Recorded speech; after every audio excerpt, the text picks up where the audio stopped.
My name is Jim Price. I'm a GP by background, but I've been associated with what was BSMS, what is now BSMS, when it was the Postgraduate Medical School at the University of Brighton since 2001, and then got involved in the development of BSMS in the very early days. So it is really nice to collaborate with Kent and Medway in their early years as well, I think you call it. I don't think we're really even a young medical school now. We're certainly not a new one, so we're getting, but still the challenges are there, as you all know, with the increasing numbers of student doctors. And that means space and buildings and things. So it's not all straightforward at present. But what is nice is that we can collaborate. So the history of the BSMS conferences goes back to about 2013, and we've had one every other year since then. But with the advent of KMMS, it seemed sensible to think about collaboration in many ways. And our intention is to have a colloquium or a conference every year, but alternating between campuses. And we very much hope that the next one will be face-to-face. And it happens to coincide with BSMS's 20th anniversary. So it might be a year for some celebrations, I suppose. This afternoon, I'm accompanied by Dr. Catherine Bennett, who's from Warwick Medical School, and where she runs the postgraduate educational programs, and is also a member of ASME. And I have recently been elected to the board of ASME from the membership. There's one board director post, which is for 2 years, but and the other, everyone else is appointed, but I'm the only elected member of ASME's board at the moment, but I'm supposed to represent the membership, which I might need your help with at some stage, but I hope that we can communicate and improve things. I'll hand over to Catherine in a moment, but I just thought, because ASME are sponsoring this colloquium,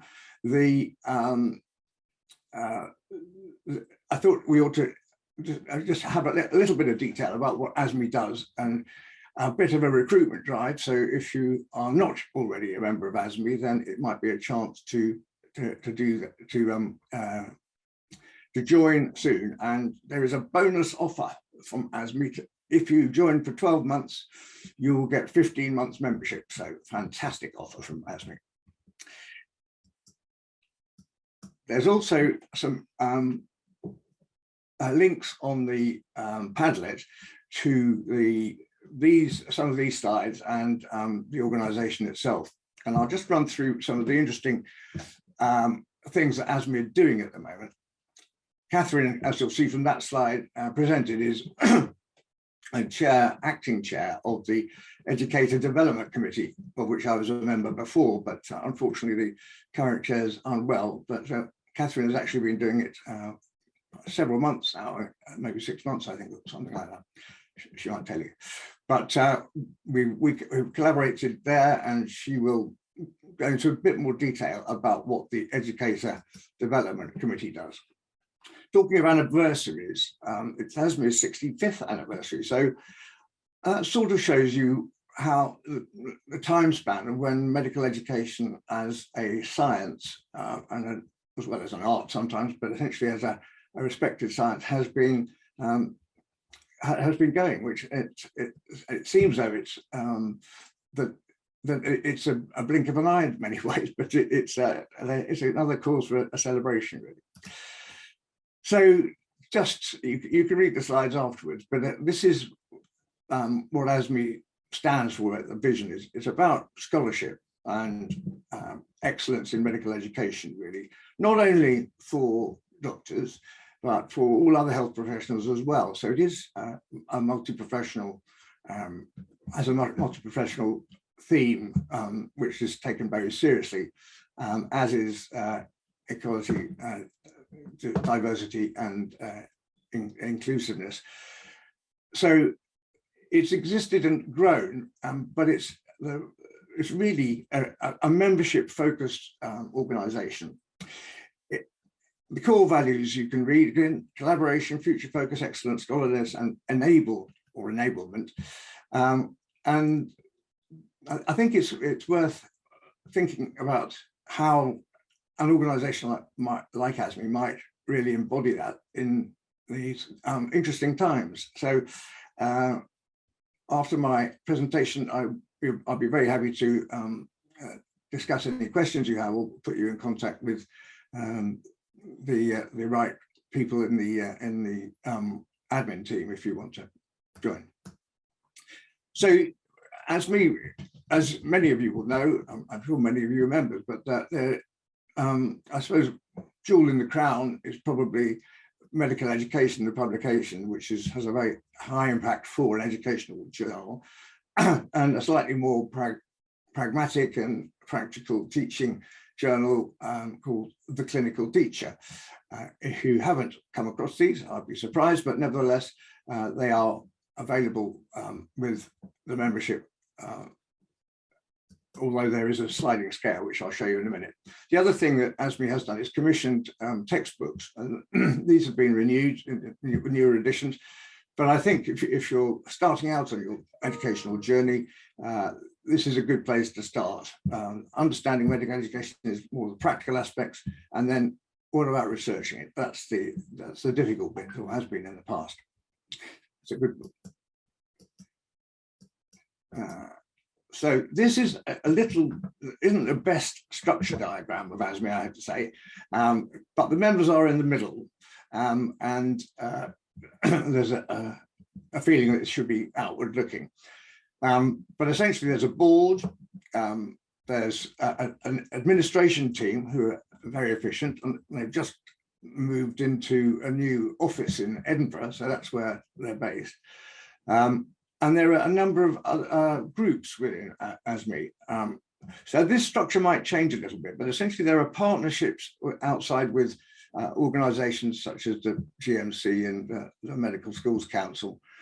But the ASME groups, I'll just run through these because there are some committees and career groups which are slightly different, but you might be interested to just sort of hear about them.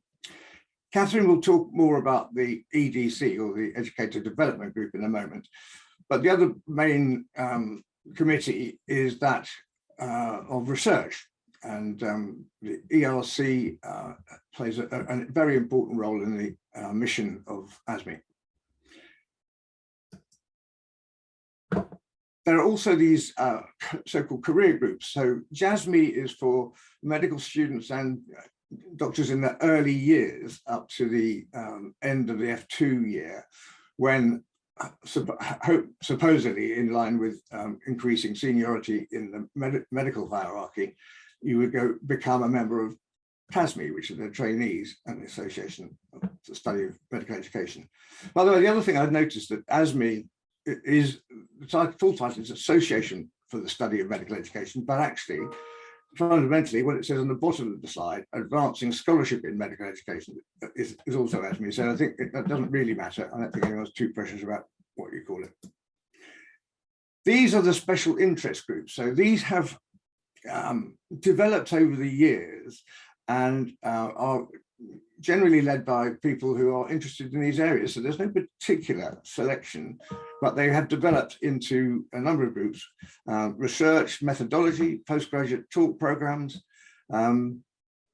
medical education and student support, and mindfulness is the MIND one, multidisciplinary education group, psychometrics, and technology enhanced learning.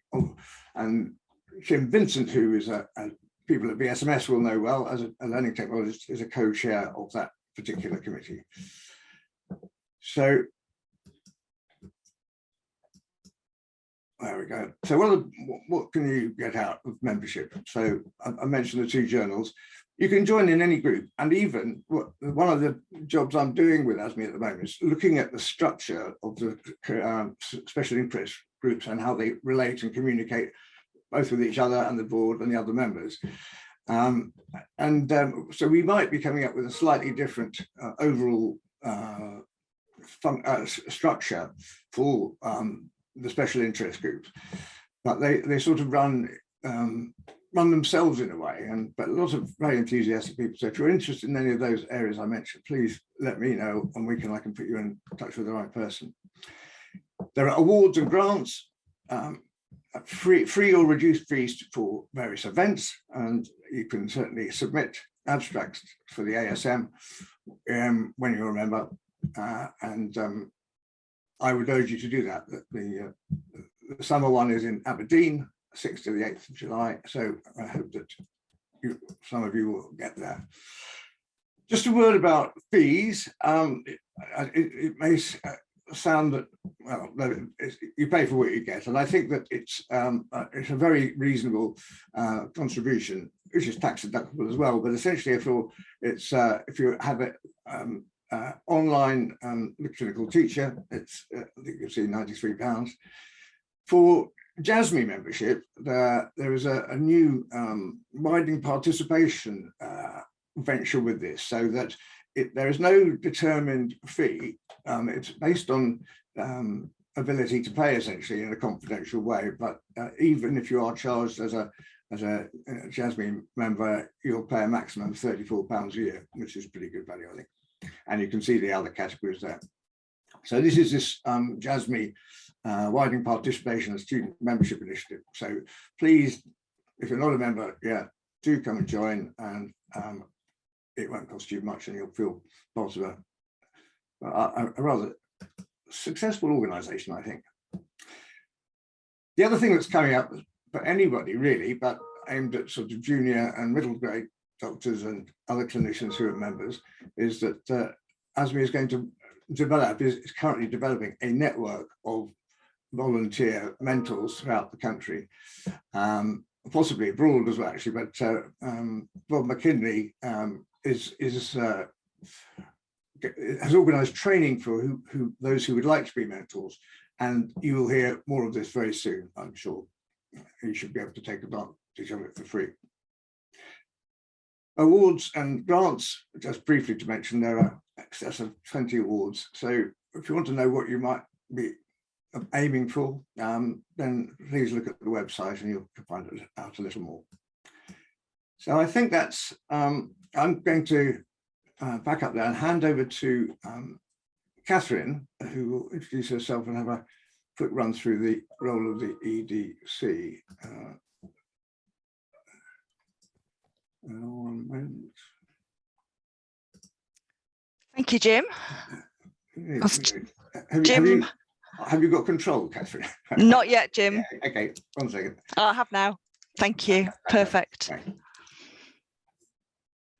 So, good afternoon, everybody. I'm really pleased to be here on behalf of ASME's Educator Development Committee. As Jim said at the beginning, I'm based at the University of Warwick, where I'm course director for our Masters in Medical Education programme, and I lead faculty development for our MBCHB, but I'm also currently acting chair of the Educator Development Committee. So Jim mentioned that ASME has two committees, the Educational Research Committee and the Educator Development Committee, or EDC. And the EDC's job is to support and promote evidence-informed professional development of our community of medical and healthcare educators.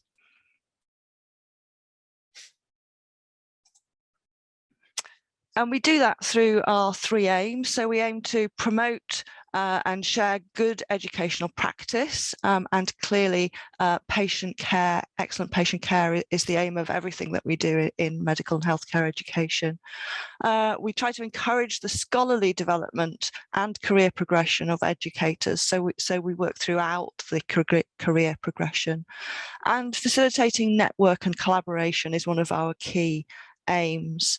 And one of the key ways that we do that is through our regional meetings.